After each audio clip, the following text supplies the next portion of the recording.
بیٹھے ہیں، جو دل میں الفت شاہ مدینہ لے کے بیٹھے ہیں، جو دل میں الفت شاہ مدینہ لے کے بیٹھے ہیں،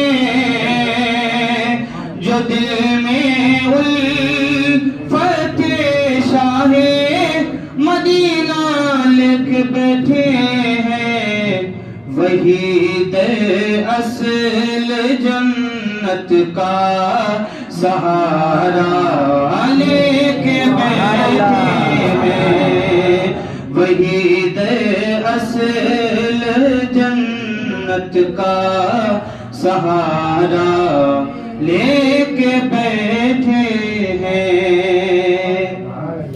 دیکھیے، ہم سادات اکرام کے گستاخ نہیں ہیں، جو لوگ منسوب کرتے ہیں ان کے لیے جواب، سکھاؤ مت ہمیں کیسے کرے سادات کی عزت، سکھاؤ مت ہمیں کیسے کرے سادات کی عزت، رضا والے ہیں ہم سارا سلیقہ لے کے بیٹھے ہیں، رضا والے ہیں ہم سارا سلیقہ لے کے بیٹھے ہیں۔ اور یہ تعارف تشریح پتہ ہے کیوں کی جاتی ہے؟ کیونکہ ہم سنیوں نے اپنے ایمان کو اتنا کمزور کر لیا ہے کہ سامنے والا کمزوری دیکھ کر کے اور جو ہے اہل سنت والجماعت کو نشانہ بناتے ہیں، کیونکہ ہماری قوم میں کچھ لوگ ایسے ہیں جو علم سے بہت دور رہے ہیں، انہوں نے علم حاصل کرنے کی کوشش نہیں کی ہے، جن کو مد نظر رکھتے ہوئے اہل سنت والجماعت کو ٹارگیٹ کیا جاتا ہے۔ دیکھیے، اور پھر ان لوگوں کی شکایت رہتی ہے کہ حضرت میری دعا قبول نہیں ہوتی، میں تکلیف اور پریشانی میں رہتا ہوں۔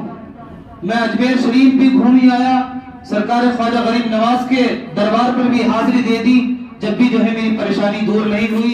بغداد شریف بھی گھوم آیا، میری پریشانی دور نہیں ہوئی۔ تو میں ان سے کہنا چاہتا ہوں کہ اگر تم نے اللہ تبارک و تعالیٰ کے گھر میں آ کر کے نماز پڑھی ہوتی، اگر اللہ کے گھر میں آ کر کے اللہ کے سامنے سب کو جھکایا ہوتا اور نبی کریم صلی اللہ تعالیٰ علیہ وسلم سے سچی اور پکی محبت کی ہوتی، تو سرکار غوث اعظم کی فیضان نظر سے، سرکار خواجہ غریب نواز کی فیضان نظر سے اللہ تبارک و تعالیٰ تمہارے دکھوں اور تکلیفوں کو بھی دور فرما دیتا، اور اولیاء اکرام کے صدقے میں اللہ تبارک و تعالیٰ تمہاری پریشانیوں کو دور بھی فرما دیتا اور تمہارے زندگی میں آرام اور سکون بھی آ جاتا۔ لیکن یہ حال بنایا کس نے؟ یہ حال خود ہم مسلمانوں نے بنایا ہے۔ اپنے ایمان کو اتنا کمزور کر لیا، اپنے ایمان کی پختگی کو ایسے ڈھا دیا، ہم نے اپنے خود پیر پر کلاڑی ماری ہے۔ اگر ہم نے اپنے سینے کو صدیق اکبر کے سینے کی طرح بنایا ہوتا، اگر ہم نے اپنے سینے کو حضرت مولا کائنات کے سینے کی طرح بنایا ہوتا، اگر ہم نے اپنے ایمان کو خالد بن ولید کی طرح مضبوطی دی ہوتی، تو آج یہ نہیں ہوتا کہ گستاخ نبی ہمارے سامنے آقا کی گستاخیاں کرتے ہوئے نظر آتے ہیں۔ اگر یہ جذبہ ہمارا ہوتا، اگر ہمارا سینہ صدیق اکبر کی طرح ہوتا، ہمارے بازوں میں مولا کائنات جیسی طاقت ہوتی، اگر ہم نے اپنے بازوں کو مولا کائنات کے جیسے بنانے کی کوشش کی ہوتی، تو یا تو وہ گستاخ نبی اپنے گھروں میں چھپے ہوئے بیٹھے ہوتے، یا تو اسلام سے باز آ جاتے۔ اگر باز نہیں آتے تو مسلمان ان کو خاک میں ملا کر کے ان کو مٹی میں دفن کر دیتے۔ اگر یہ حالت تم نے بنا لی ہوتی، اگر ان مسلمانوں کا ایمان اتنا کمزور نہ ہوتا، تو اتنے کھلے سانڈ کی طرح وہ گستاخیاں کر کے آج نہیں گھومتے ہوتے۔ حضرت مولا کائنات، حضرت ابوبکر صدیق، عمر فاروق اعظم، عثمان غنی، حضرت مولا علی، ان کے جو ایمان تھے، اولیاء اکرام، صحابہ اکرام کے جو ایمان تھے، ان کے جو طریقے تھے، اس پر چلنے کی کوشش کی ہوتی تو آج یہ دیکھنے کو نہیں آتا۔ آج کی حالت یہ ہے کہ اگر مسلمان کو ایک مشرک ایک کافر اگر دھمکی دے دے تو مسلمان ڈر کے مارے کانپ جاتا ہے، لیکن اللہ تبارک و تعالیٰ کے سامنے سر جھکانے سے کبھی بھی جو ہے بندہ سر جھکانے کے لیے نہیں آتا، بلکہ اس کام سے کتراتا ہے۔ اور پہلے کے اولیاء اکرام اور صحابہ اکرام کا طریقہ کیا تھا؟ دیکھیے، شعر سنیے اور سماعت فرمائیے کیسا ایمان ہوا کرتا تھا۔ کفار کے سامنے جب آتے تھے تو کیا حالت ہوا کرتی تھی، شعر سنیے۔ ڈرائے تھوک سے کوڑی مسلمان کو مٹا دیں گے، ڈرائے تھوک سے کوڑی مسلمان کو مٹا دیں گے۔ تو ان کا جواب کیا ہوتا تھا؟ کلیجی چھوڑیے ہم تو کلیجا لے کے بیٹھے ہیں، کلیجی چھوڑ دے ہم تو کلیجا لے کے بیٹھے ہیں۔ اور آج کے مسلمان وہ تو آپ اپنی آنکھوں سے اپنی نگاہوں سے خود دیکھ رہے ہیں کیا ماحول بنا ہوا ہے، کیا خوف طاری ہے۔ ہر ایک انسان جانتا ہے کہ ہندوستان کا کیا ماحول ہے۔ دیکھیے، اور جو بتانے کا مقصد میرا یہ ہے کہ ہم اہل سنت والجماعت کی طرف جو لوگ غلط باتیں منسوخ کرتے ہیں ان کا جواب دینے کے لیے میں کھڑا ہوا ہوں۔ دیکھیے، کچھ لوگ گستاخ بتاتے ہیں اور کہتے ہیں مشرک ہیں، کافر ہیں، بریلوی۔ بہت سے لوگ کہتے ہیں کیوں؟ کیونکہ اولیاء اکرام کی مزارات پر حاضری دیتے ہیں، اس لیے مشرک ہیں۔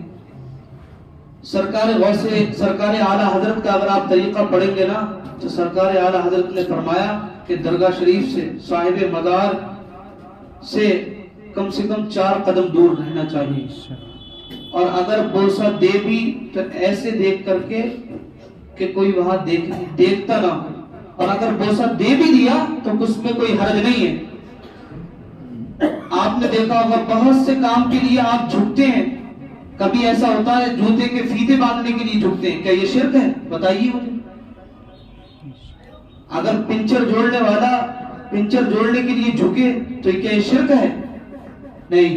انما الاعمال بالنیات، سارا دار و مدار نیت پر ہے، بندے کی نیت دیکھی جاتی ہے۔ اگر ہم اولیاء اکرام کے قدموں کو بوسہ دینے کے لیے جھکتے ہیں تو اس کا ہرگز یہ مطلب نہیں ہوتا کہ ہم ان کی عبادت کرتے ہیں۔ اور دیکھیے، سادات اکرام کی ہمارے دل میں کیا محبت ہے۔ کچھ لوگ ہمیں کچھوچا کا گستاخ بتاتے ہیں۔ دیکھیے شاعر نے کیا کہا، ادھر مخدوم والے اور ادھر احمد رضا والے،